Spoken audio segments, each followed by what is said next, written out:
Quando minha esposa foi trabalhar, eu a apoiei de todas as maneiras possíveis.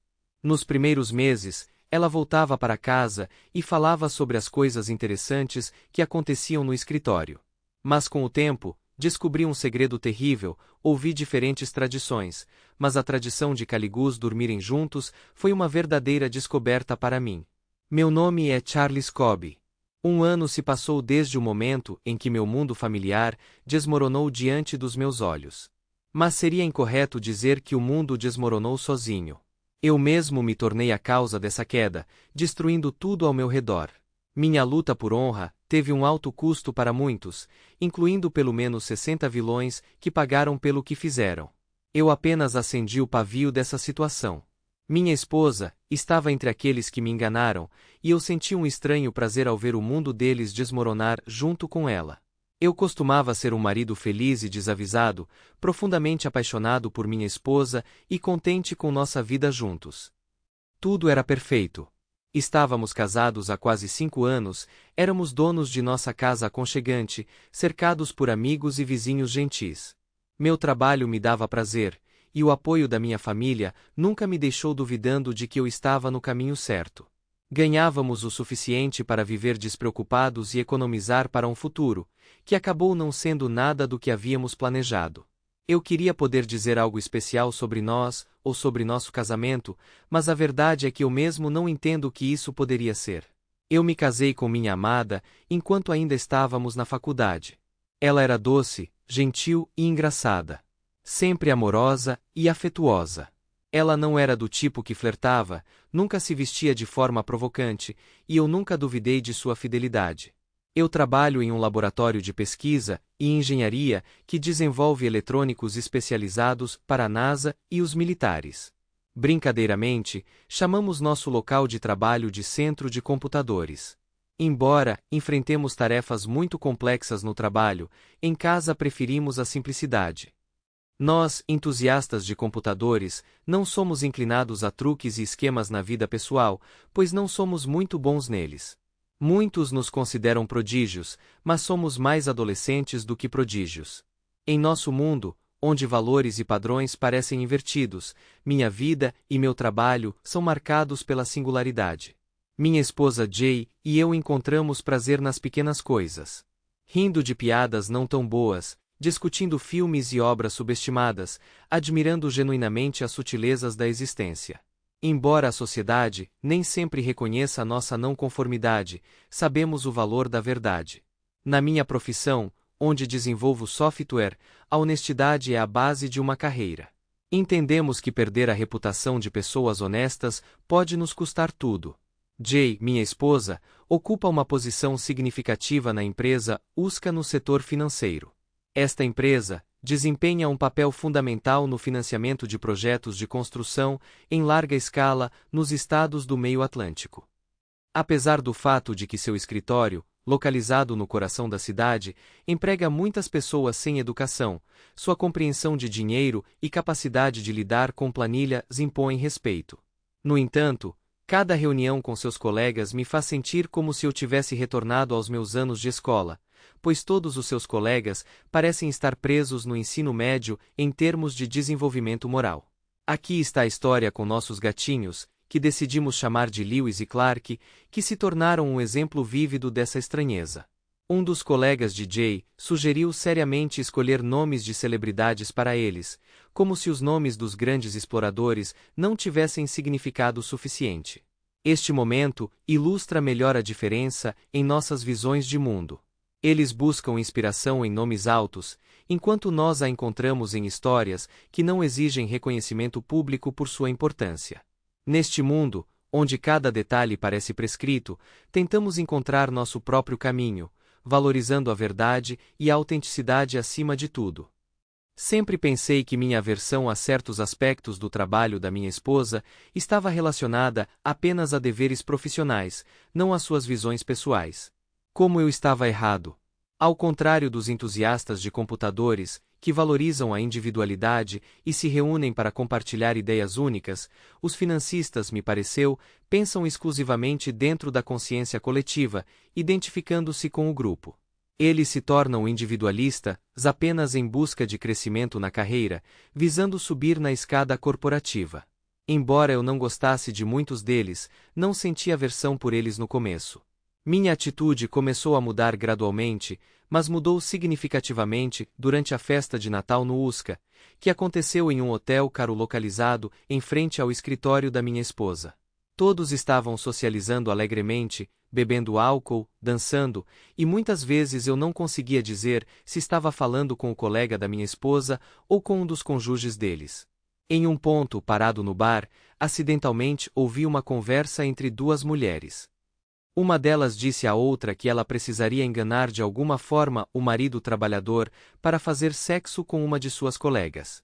Eu congelei, sem me virar para elas, e uma voz interior me ordenou que permanecesse despercebida. Os detalhes da conversa me pareceram bem interessantes, então aguçei meus ouvidos e comecei a ouvir atentamente. Eles continuaram falando sobre como todos estão planejando sair de férias na semana que vem, mas duvidaram que conseguiriam evitar o trabalho mesmo durante o tempo livre. Então um deles mencionou que seria possível ter alguma diversão interessante durante essa viagem. Eles se entreolharam e riram maliciosamente. Eu ainda não entendia o que exatamente eles queriam dizer com a viagem, se divertindo de forma interessante, mas o que eu realmente entendia era que uma delas estava traindo o marido. Essa conversa me deixou confusa e preocupada. Lembro-me de durante aquela festa me perguntando, eu realmente era casada com aquela mulher? Parecia que as pessoas ao redor poderiam não aceitar isso muito bem. Então decidi deixar esses pensamentos de lado e mergulhar de volta na atmosfera da festa, sem retornar a essa questão por 3 semanas. Naquela sexta-feira à noite, enquanto subia a escada acarpetada do nosso porão, ouvi minha esposa conversando ao telefone. Ela disse, ok, vamos ao que interessa. O que se seguiu me deixou em choque. Afinal, para que eu tenha um marido se não for para isso? Minha esposa disse, o contexto da conversa não estava claro para mim, mas eu não gostei do som dela. Naquele momento, virei a esquina e vi Jay desligando o telefone. O que tudo isso significa? Perguntei, tentando falar sem acusação. Ela pulou, claramente surpresa com minha presença. Ah, era Henry Thomas. Preciso ir ao escritório amanhã, e na semana que vem terei que ficar até mais tarde, porque há uma chance de garantir financiamento para um novo projeto, ela explicou. Essa conversa me lembrou de um diálogo que ouvi acidentalmente em uma festa de Natal, como se estivéssemos indo para uma pequena crise. Isso parece uma emergência, observei. Jay Hill. Não sei se chamaria isso de emergência, mas é definitivamente uma ótima oportunidade que não podemos perder, ela concluiu. Nós dois trabalhamos muito duro este ano. Eu esperava que pudéssemos relaxar um pouco este mês. Afinal, estamos juntos, e eu não quero que o trabalho tome todo o seu tempo e energia, eu disse. Querida, não seja tão chata. Precisamos aproveitar essas chances quando elas vêm, ou então você pode perdê-las, ela disse, prometendo que tudo ficaria bem em breve. Então, inesperadamente, perguntei sobre todas aquelas conversas de marido. Quantos maridos você já teve? Seu rosto mostrou choque. Ela não esperava que eu tivesse ouvido isso. Tentando esconder seu constrangimento atrás de um sorriso rápido, ela respondeu, só você, boba. É assim que falamos no escritório. Nós nos unimos para trabalhar em projetos e às vezes, brincamos como se víssemos nossos parceiros e colegas mais do que nossos próprios cônjuges em casa. É nossa piadinha, Jay explicou confiantemente com um sorriso condescendente, embora suas mãos estivessem tremendo, tornando difícil não notar que ela estava nervosa. Não me entenda mal, eu aprecio o trabalho duro e entendo que o trabalho pode ter suas próprias piadas e pegadinhas, mas sempre me preocupei que nosso casamento tivesse muitos segredos. Naquele sábado, esperando o retorno de Jay, reflete sobre todo esse segredo. Eu sempre compartilhava histórias do meu trabalho e contos que ouvia de colegas com ela, mas percebi que ela nunca falava sobre seu trabalho. Parecia que ela tinha 2 vidas, uma no trabalho e outra em casa, e eu mal sabia alguma coisa sobre sua vida profissional. Eu tinha ido a alguns eventos da empresa dela, mas nunca aprendi nada substancial. Essa percepção aprofundou minhas reflexões sobre como ela tinha me distanciado dessa parte da vida dela. Quando minha esposa finalmente voltou no sábado à noite, ela foi imediatamente tomar um banho. Enquanto isso, eu estava preparando bifes e não conseguia parar de pensar em uma conversa telefônica recente entre minha esposa e seu colega. Apesar da inocência, me fez estremecer. Não posso dizer que gostei. Da mesma forma, a conversa entre dois colegas, Jay, frequentemente me vinha à mente. Era surpreendente que do outro lado da rua de Jay havia dois prédios. Um abrigava uma grande clínica médica, e o outro era um hotel onde eles geralmente ficavam. Fiquei impressionado com a quantidade de convidados da festa de Natal que estavam bem informados sobre este hotel. Continuei me convencendo de que ela poderia estar apenas jantando junto e acomodando clientes estrangeiros no hotel. No entanto, preso em pensamentos opressivos na semana seguinte, cada vez mais me inclinei para uma explicação diferente dos eventos. Decidindo me distrair, saí do laboratório e dirigi para almoçar no meu carro. Estacionado perto do local de trabalho da minha esposa, tive uma excelente vista da rua que levava ao Marriott Hotel. O que vi na segunda-feira por volta das 11h45, na véspera do almoço, me perturbou profundamente. Quase meia dúzia de casais, cada um composto por um homem e uma mulher, atravessaram a rua e se dirigiram ao Marriott Hotel, e por volta das 12h30 estavam retornando aos escritórios. Não havia grupos de 3 ou 4 mulheres que geralmente se reúnem para almoçar juntas, apenas casais. Minha esposa não estava entre eles, mas eu ainda me sentia deslocado. No dia seguinte, observei o mesmo cenário, só que com casais diferentes. Percebi que não podia simplesmente entrar no Marriott e conferir o saguão. Muitos poderiam me reconhecer, incluindo minha esposa, se ela me visse lá. Nunca na minha vida pensei que precisaria de ajuda em tal situação, fosse um sonho ou um pesadelo. Eventualmente, decidi agir, e naquele mesmo dia contratei um detetive particular chamado Harvey Madison. Compartilhei tudo o que sabia com ele e expliquei o que precisava descobrir. Depois que eu dei a ele uma foto do meu gin, ele prometeu fazer quase o impossível. Não pense nisso, continue vivendo como sempre, ele me disse, sugerindo que isso pode não levar a nada sério. E se for algo realmente ruim, eu logo descobriria. Eu esperava que todos os meus medos fossem infundados e voltasse a trabalhar, esperando que o dinheiro gasto fosse apenas um pequeno preço pela paz de espírito. Meu dinheiro não foi desperdiçado. Na quinta-feira de manhã, Harvey me recebeu em seu escritório para compartilhar as notícias desagradáveis. Na quarta-feira de manhã, minha esposa entrou no saguão do Marriott Hotel às 11h45. Henry Thomas passou o braço em volta da cintura dela, e eles permaneceram no balcão de registro tempo suficiente para pegar uma chave, então seguiram para o quarto andar. O retorno foi registrado quase às 12h40. Harvey Madison teve uma conversa breve, mas extremamente confidencial, com a secretária, que estava presente no momento em que minha esposa e seu colega estavam no hotel, tornando-se visitantes regulares. A conversa que Harvey teve no balcão de registro me custou $300, e ele me avisou que essa era apenas a taxa inicial. Eu precisava de provas irrefutáveis, o que exigia a instalação de uma câmera de vídeo dentro do quarto. Não era totalmente legal, mas por uma certa taxa, a ideia poderia ser realizada, e planejei começar a gravar apenas quando minha esposa estivesse no quarto do hotel. Meus pensamentos sobre minha esposa rapidamente escureceram, ansioso para atingir meu objetivo. Para que isso acontecesse, o porteiro teve que nos ajudar. Harvey precisava descobrir o número do quarto que Jay e seu colega escolheriam. Depois disso, o porteiro reservou o mesmo quarto diretamente antes e depois da próxima visita deles.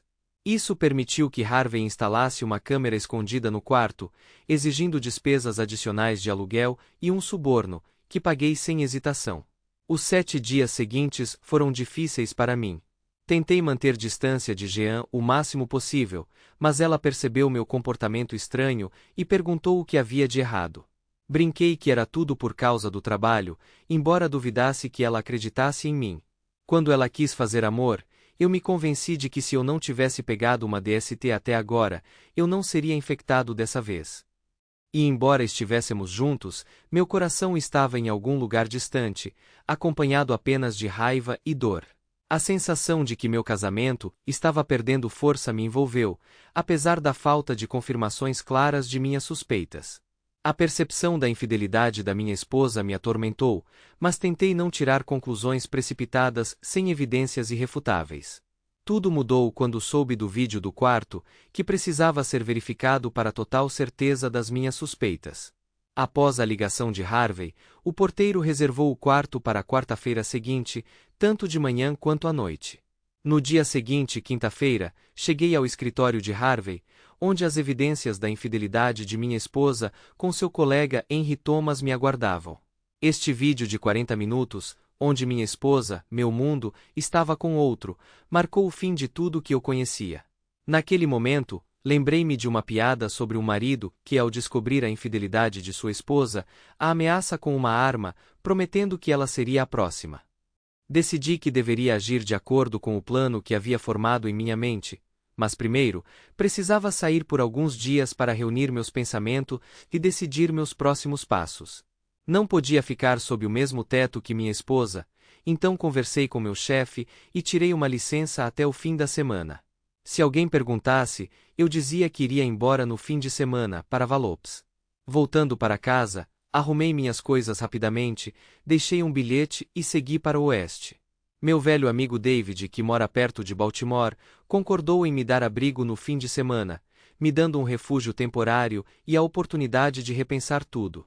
Enquanto eu estava em casa, a raiva não me dominou.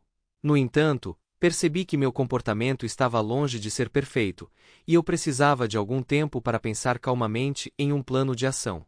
A complexidade do momento me forçou a mentir para minha esposa pela primeira vez, deixando um bilhete para ela.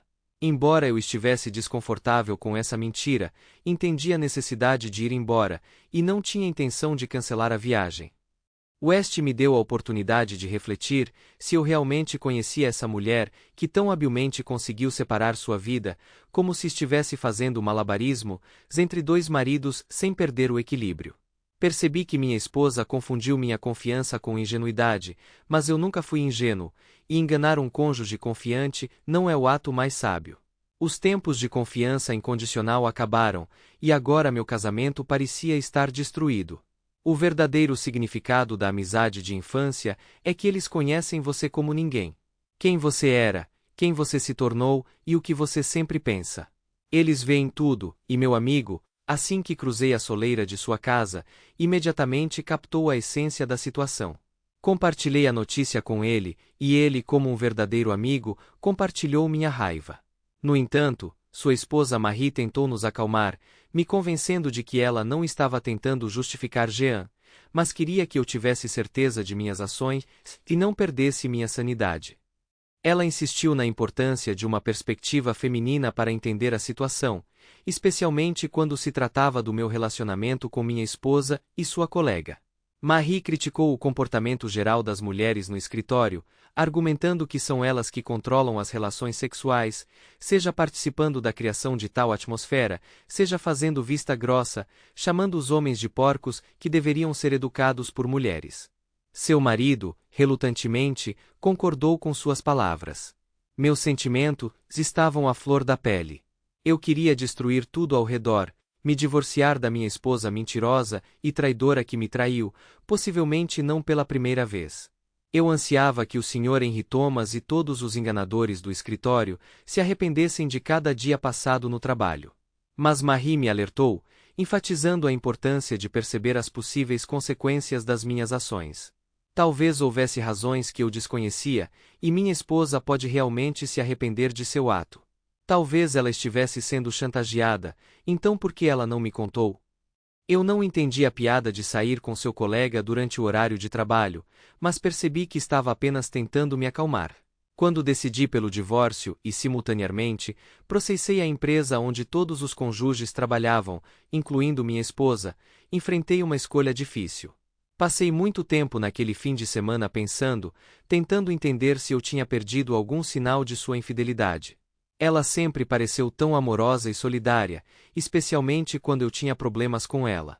Mas como ela conseguia levar uma vida dupla sem o menor remorso? Sua reação estranha à minha pergunta sobre a esposa e seu comentário sobre a diferença entre o bem e o mal me fizeram pensar se ela era uma sociopata. Em algum momento durante o fim de semana, percebi que ao ir embora, eu tinha dado a Jay e seu marido colega uma excelente oportunidade de usar nossa casa para seus encontros. Essa percepção me irritou, mas então concluí que não importava mais. Eu estava determinada a me divorciar dela, independentemente de suas ações. Tudo o que me restava fazer era recolher meus pertences e deixá-la com esse problema. Planejei cuidadosamente meus próximos passos e voltei para casa no domingo à noite para economizar dinheiro. Decidimos não registrar as infidelidades de outros cônjuges em quartos de hotel mais de uma vez, exceto minha esposa e o Sr. Thomas, para reduzir o custo do aluguel dos quartos. Para os funcionários de Harvey, isso significava apenas 2 horas por dia. Quanto a Gianni, eu queria provar que não foi um incidente único. Levei apenas 2 semanas para reunir todas as evidências necessárias. Essas semanas foram um verdadeiro teste para mim, e embora alguém possa dizer que uma instância foi o suficiente para provar a infidelidade, eu queria me vingar de todos que sabiam sobre suas ações e não me contaram. Demorou um pouco mais, já que a maioria dos funcionários cônjuges se reuniam uma vez por semana, embora alguns o fizessem com mais frequência e outros com menos frequência. Não conseguimos pegar todos, mas pegamos o suficiente para atingir meus objetivos. Jay e seu marido do trabalho seguiam uma programação toda quarta-feira. Eu tentava ficar até tarde no trabalho com frequência, mas não ajudava. Ficar em casa se tornou cada vez mais torturante. Tomei a iniciativa de organizar outra viagem urgente para Vallops na quinta-feira. Na verdade, naquele dia, fiquei em um hotel perto do trabalho da minha esposa. Então, na sexta-feira à noite, fui para o oeste para ver David e Marie novamente, e na segunda-feira à noite, fiquei em um hotel novamente. Durante esse tempo, Jay começou a expressar insatisfação, alegando que eu a estava ignorando e ela estava certa, porque do meu lado, o relacionamento tinha esfriado. Ela não conseguia entender o quão tensa a situação tinha se tornado. Por algum motivo, eu ainda estava tentando manter a aparência de relações normais em casa, mas minhas tentativas foram ineficazes, e isso começou a se refletir no comportamento dela. Comecei a dormir no quarto de hóspede e a sair de casa cedo pela manhã. De qualquer forma, isso não a impediu de passar os intervalos de almoço nas quartas-feiras com seu colega, e as reuniões estavam se tornando cada vez mais longas. Como descobri, pelo menos 2/3 dos funcionários da empresa dele estavam traindo seus cônjuges, incluindo a maioria dos gerentes. Há um ditado que diz que o peixe apodrece da cabeça para baixo, e parece ser verdade. Vários meses depois, vi 3 vídeos em que ela não me mencionou em nada. Não foi calúnia. Ela simplesmente não me mencionou, como se eu tivesse deixado de existir para ela. Isso só intensificou minha irritação. No entanto, havia uma certa ternura sexual entre ela e sua colega, embora sem intimidade genuína. Eles eram mais que amigos, mas menos que amantes. Ficou claro para mim que meu casamento tinha acabado no momento em que vi minha outra metade abraçando seu colega pela cintura e indo juntos para uma sala. Depois de testemunhar sua intimidade, percebi que não haveria discussões, nem justificativas, nem desculpas. Eu estava pronto para terminar nosso casamento e tudo que nos conectava. Eu não queria ouvir suas desculpas ou ver suas lágrimas. Eu tinha certeza de que não queria ouvir que era apenas sexo e nada mais. 3 ou melhor, 4 encontros eram motivos suficientes para anular qualquer um dos relacionamentos dele com ela. Às 10 da manhã de uma segunda-feira, um visitante especial entrou no escritório da empresa onde minha esposa trabalhava para oferecer seus serviços a Jay e Henry Thomas Ben em suas estações de trabalho. Depois disso, ele foi para o escritório do CEO para continuar sua missão no coração da empresa. A situação parecia quase irônica, dado que o CEO era George Walker, um homem no centro do escândalo. Aos 67 anos, Walker era casado com uma mulher que tinha apenas 29, o que me deixou intrigado com seu interesse por uma secretária de 45 anos. Algumas pessoas continuam sendo um mistério para mim. Meu dia continuou com meu telefone, quebrando o silêncio com seu toque às 10h20, mas me apressei para desligá-lo. Enquanto isso, Funcionários da Harvey Company começaram a distribuir envelopes pesados pelo escritório endereçados às esposas dos funcionários. Dentro desses envelopes havia fotografias, vídeos e relatórios detalhados que poderiam servir de base para um processo de divórcio. A esposa de Henry Thomas recebeu um envelope especialmente volumoso, enquanto outros receberam cartas com informações sobre o que estava acontecendo no escritório onde seus cônjuges trabalhavam, oferecendo-lhes uma chance de uma conversa aberta com seus cônjuges. Todos receberam uma breve mensagem afirmando que a divulgação das informações foi graças a Ginny Baxter. Eu me perguntei quantos amigos minha esposa em mudança teria deixado depois de tudo isso. Na manhã seguinte, a empresa aparentemente havia evaporado, e pelo menos 20 divórcios se seguiram na esteira da minha busca. O escândalo se espalhou pelo escritório, destruindo até mesmo aqueles casamentos onde nenhuma evidência de infidelidade foi encontrada. A gerência tentou se livrar de todos os envolvidos, mas acabou sendo arrastada para o caos. Rumores e notícias do escândalo chegaram rapidamente à imprensa, e 2 semanas depois, um artigo foi publicado mencionando cônjuges trabalhadores, uma frase, presumo, cunhada por alguém que não entendia a realidade do nosso mundo. Logo depois, o negócio foi fechado e o escritório permaneceu vazio por um ano inteiro. No final, me encontrei com Jay no escritório do meu advogado. Depois de semanas cheias de mensagens raivosas, negações e tentativas bizarras de suborno e negociação, ela finalmente reconheceu alguma responsabilidade por suas ações. Com lágrimas nos olhos, ela confessou ter sido arrastada pelas águas tumultuadas da cultura corporativa e do mundo das altas finanças. Harvey sempre se perguntou por que as pessoas ao redor pareciam tão seguras de si, se considerando superiores aos outros, e achavam que poderiam mudar em massa. Essa questão pairava no ar, se era devido aos segredos compartilhados que limitavam seus riscos, ou por causa de normas sociais distorcidas, eu nunca consegui entender. Eu queria dizer que tinha parado de entendê-los também, mas minha preocupação com meu casamento com Jay e as razões para nosso divórcio nunca desapareceram. Eu poderia ter passado minha vida inteira tentando decifrar essas pessoas, ou eu poderia simplesmente ir embora. Eu escolhi ir embora. Minha vingança não funcionou como planejado. Ganhei os processos judiciais, mas as finanças da empresa estavam zeradas, e Henry Thomas, tendo perdido quase tudo no divórcio devido às minhas ações, não conseguiu pagar os processos contra ele. A ironia foi que minha esposa perdeu o emprego e exigiu pensão alimentícia após o divórcio. Meu advogado argumentou que o desemprego dela era um resultado direto de sua infidelidade, o que levou ao divórcio, e no final das contas, ela não recebeu pensão alimentícia. Viver sem amor era difícil, mas eu não conseguia prever as consequências. Uma das esposas que mais me surpreendeu foi Shayla Thomas. Uma noite em um bar, ela se aproximou de mim, deslumbrantemente linda, o que deveria ter sido o suficiente para qualquer homem. Eu mal tinha começado a beber minha primeira cerveja quando ela se apresentou, sentou-se ao meu lado e gentilmente tocou minha perna. Sua franqueza chamou minha atenção. Ela disse que estava se divorciando do marido, mas queria se vingar dele ainda mais, oferecendo-se para ajudá-la nessa vingança. Imagine, você estará comigo, e será o golpe final no homem que te machucou. Hesitei sobre suas palavras sobre humilhação, mas decidi ajudá-la.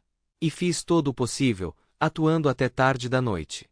Comecei a contar sobre o período em que passei 2 semanas em um quarto de hóspedes, até o momento em que comecei a cuidar da minha esposa, o que exigiu certos sacrifícios de mim. Uma noite, eu estava à beira da desidratação, levantando para beber água a cada hora, e quando saí na manhã seguinte, Shayla me informou que estava indo para casa para chatear o marido. Lembrei-a da minha declaração noturna e expressei o desejo de repeti-la. Sua risada e promessa foram um conforto para mim. Quando a família de Jay soube do que estava acontecendo, sua raiva explodiu contra mim. Decidi falar com eles, mostrando um vídeo que os fez chorar e se desculpar. Suas lágrimas não eram mais tão amargas e, embora tentassem me convencer a dar uma segunda chance a Jay, não consegui perdoá-la. Meu coração virou pedra, e não me lembro dela sequer tentar me pedir perdão. Durante o divórcio, compartilhei a história de infidelidade com colegas, notando que minhas habilidades e conhecimento eram impotentes contra uma tarefa tão simples como pegar uma esposa infiel. Ela foi pega se encontrando com um amante em um carro, graças a um suborno e câmeras escondidas compradas online. Essa descoberta me fez refletir sobre a extensão da infidelidade e quão facilmente as pessoas escondem seus casos. Pensar que talvez todos ao meu redor vivam da mesma maneira me fez sentir como um estranho entre colegas que também podem não ser estranhos a tais situações. Ao encontrar Jay nas ruas ou em lojas, tento evitar conversas. Seu olhar, cheio de vontade de chorar, ainda machuca meu coração, mas eu me viro, sabendo que ela entende que é melhor eu manter distância. Eu não sou mais a pessoa por quem ela se apaixonou. Minha vida anterior ficou para trás, e agora eu preciso começar do zero, percebendo que a decepção e o ressentimento despedaçaram meu coração. Esse é o fim da história. Escreva sua opinião nos comentários sobre essa história. Será interessante para nós lermos. Além disso, não esqueça de curtir e se inscrever em nosso canal para não perder histórias novas, igualmente interessantes e emocionantes. Boa sorte!